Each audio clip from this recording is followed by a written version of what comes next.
The idyllic calm of the island of Rügen, off Germany's Baltic Sea coast. Today rudely interrupted by the classic sound of a classic East German automobile.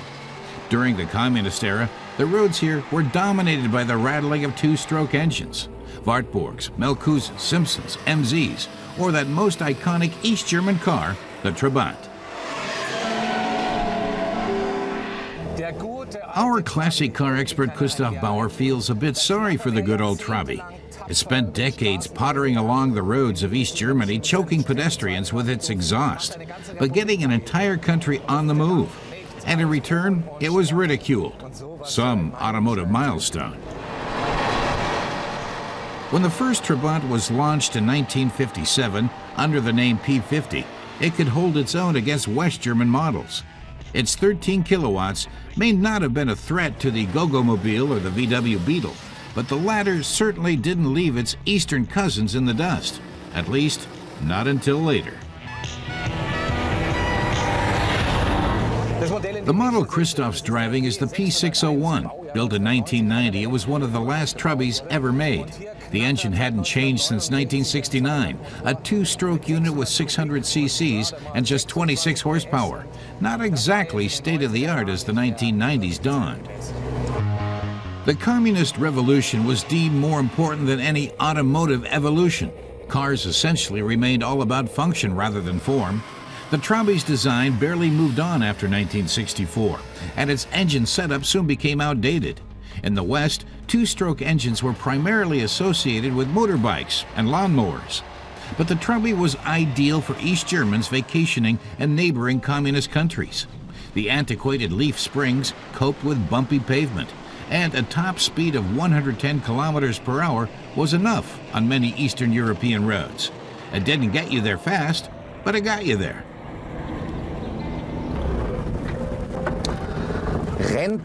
Christoph says the Trabi's body earned it a variety of derogatory names involving cardboard or plastic. The material in question was Duroplast, a hard composite substance born of necessity. There was a shortage of sheet metal in East Germany. The West stopped supplying steel in the wake of the Cold War trade embargo, and Christoph says the material provided by the Soviet Union wasn't exactly top quality. Despite the Duroplast, the Trabi was still prone to rust, due to the metal shell underneath the composite skin.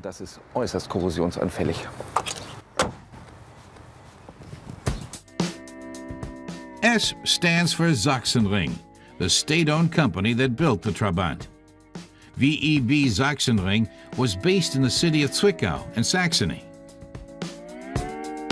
The Trabi's tail fins were inspired by the American cruisers of the 1950s. In 1964, the body's double trapezoidal design was highly modern. It remained unchanged through 1990. The interior was on the Spartan side, a steering wheel, 2 dials, and 4 seats, garnished with a smattering of knobs and a few square feet of felt fabric.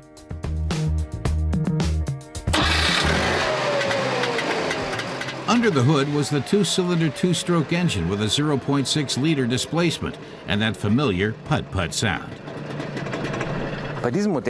Christoph is checking out the Trabant S model. S for sporty? No.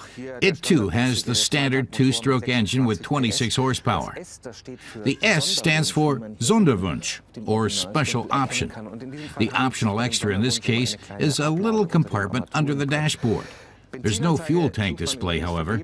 That was only available in the deluxe version. The standard model came with a dipstick. It looks like the tank's still got a bit of juice in it. In dem Fall reicht's noch für ein paar Kilometer.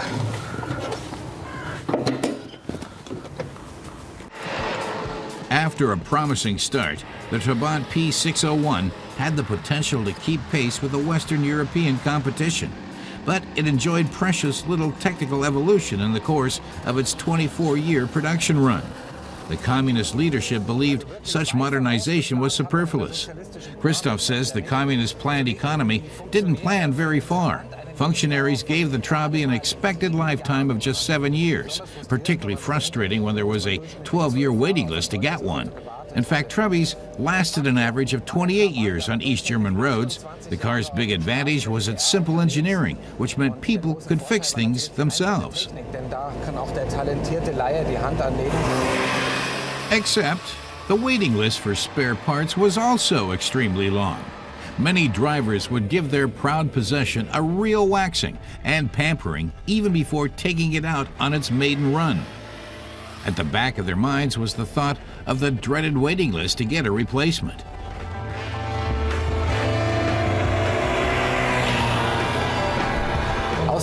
But Christoph feels the Trabi was something of a technical pioneer and may not have been the first series production car with a composite body. That honor went to the Corvette.